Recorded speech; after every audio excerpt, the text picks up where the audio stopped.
America, Israel और Iran के बीच चल रहे युद्ध की वजह से हॉर्मूज स्ट्रेट में तनाव बढ़ता जा रहा है।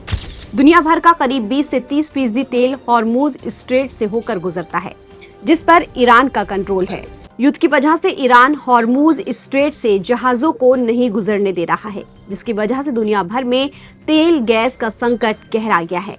हालांकि अब तक भारत के 2 जहाज को हॉर्मूज स्ट्रेट से गुजरने का ग्रीन सिग्नल दे दिया गया है और आगे भी ऐसा हो सकता है।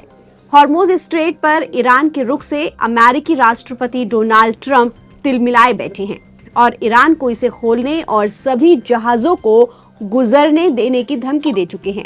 लेकिन ट्रंप की धमकी से ईरान को कोई फर्क नहीं पड़ रहा है।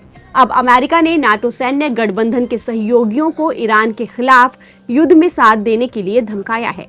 अमेरिकी राष्ट्रपति डोनाल्ड ट्रंप ने कहा कि नाटो को स्ट्रेट ऑफ हॉर्मूज खोलने में उनकी मदद करनी होगी। नाटो देश ईरान के खिलाफ अमेरिका के साथ नहीं आते हैं तो उनको इसका अंजाम भुगतना होगा। फाइनेंशियल टाइम्स के साथ इंटरव्यू में डोनाल्ड ट्रंप ने चेतावनी देते हुए कहा है कि अगर अमेरिका के सहयोगी देश हॉर्मूज स्ट्रेट खोलने में मदद नहीं करते हैं तो नाटो का भविष्य बहुत बुरा हो सकता है। ट्रंप ने ईरान संकट को देखते हुए इस महीने के आखिर में चीनी राष्ट्रपति शी जिनपिंग के साथ अपनी बैठक को टालने का भी संकेत दिया है। डोनाल्ड ट्रंप की ओर से चीन पर भी इस अहम हॉर्मूज स्ट्रेट को खोलने में मदद करने का दबाव डाला जा रहा है। ट्रंप ने कहा है कि मुझे लगता है कि चीन को हमारी मदद करनी चाहिए क्योंकि उनको अपना 90% तेल यहाँ से मिलता है। मैं निश्चित ही चीन जाने से पहले इस मुद्दे पर बीजिंग का रुख जानना चाहूंगा। मैं अपने दौरे को आगे बढ़ा सकता हूं। अमेरिकी राष्ट्रपति ने कहा कि जिन देशों को इस शिपिंग रूट से फायदा होता है, उनकी हॉर्मूज स्ट्रेट सुरक्षित रखने की जिम्मेदारी है। सभी देश ये पक्का करने में मदद करें कि वहां कुछ गलत ना हो। डोनाल्ड ट्रंप ने इससे पहले चीन, फ्रांस, जापान, दक्षिण कोरिया, यूके से अपील की थी कि वो अपने जहाज हॉर्मूज स्ट्रेट में भेजें ताकि यहां से टैंकर सुरक्षित निकल सके। अमेरिका की तरफ से ये भी कहा जा रहा है कि जल्द ही कई देश जहाजों को एस्कॉर्ट करने के लिए एक शेयर मोर्चे में शामिल होने पर सहमत हो सकते हैं। लेकिन दिक्कत यह है कि अब तक कोई ठोस सार्वजनिक समर्थन सामने नहीं आया है। ट्रंप बार बार कहते रहे हैं कि अच्छा रिस्पांस मिल रहा है, मगर जब नाम बताने की बारी आई तो उन्होंने चुप्पी साध ली। वहीं उनके इस बयान के बाद ही कई देशों ने साफ कह दिया है कि वो अपनी नेवी नहीं भेजेंगे।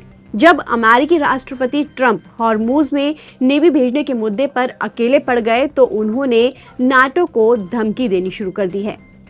बता दें कि मिडल ईस्ट में जारी जंग का आज 17वां दिन है। 28 फरवरी को अमेरिका, इजराइल ने मिलकर ईरान पर हमला किया था। इस हमले में ईरान के supreme leader Ayatollah Ali Khamenei की मौत हो गई थी, जिसके बाद ये जंग पूरे मिडल ईस्ट में छिड़ गई है। ईरान मिडल ईस्ट में मौजूद हर उस देश पर हमला कर रहा है जहां अमेरिकी एयरबेस या सैन्य ठिकाने मौजूद हैं। अपने सुप्रीम लीडर की मौत के बदले की आग में ईरान ने सऊदी अरब, कतर, कुवैत, बहरीन, यूएई और इराक समेत कई देशों पर मिसाइल और ड्रोन से हमला किया है। इजराइल भी ईरान के साथ साथ लेबनान पर बमबारी कर रहा है। अमेरिका, इजराइल का दावा है कि इस जंग में ईरान को बहुत नुकसान हुआ है और ज्यादातर ईरान की सैन्य शक्तियों को खत्म कर दिया गया है, लेकिन बावजूद इसके जंग थमने का नाम नहीं ले रही है। ईरान लगातार इस जंग को जारी रखे हुए है और झुकने को तैयार नहीं है। ऐसे में यही लग रहा है कि अभी ये जंग खत्म नहीं होने वाली है और भी ज्यादा खतरनाक हो सकती है। ताज़ा अपडेट के लिए आप बने रहिए नव भारत टाइम्स के साथ। नमस्कार।